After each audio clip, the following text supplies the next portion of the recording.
இந்த குளிர் கிளைமேட்ல வந்து பாலைவனத்துக்கு போவாங்க.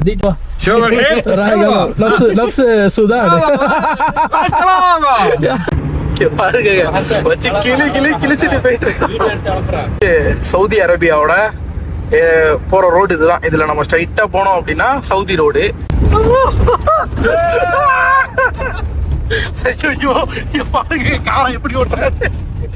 இதுதான் என்னோட owner. And rice, white and yellow. White and yellow, red.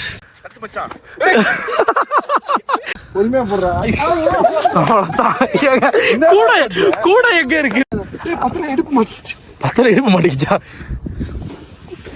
இந்த ஃபர்ஸ்ட் டைம் வந்திருக்கோம். ஆனால் ஃபன்னு வேற லெவலில் இருக்குது. 5 பேர் தான் இருக்கோம், ஆனால் அம்சமாக இருக்குது, வேற எதுவுமே கிடையாது. இங்கே கோல் போஸ்ட் உள்ளதான் இருக்கணும், பால் வெளியே போயிடக்கூடாது, எடுக்க முடியாது, கஷ்டம். அவ்வளோதான், இப்போதான் சொன்ன வெளியே போகக்கூடாதுன்னு. இவர் தான் 1 நம்பர் பைத்தியக்காரு. பாருங்க தெளிவாக இருக்காரு. சப்ஸ்கிரைபரை ஒரு 5 பேரை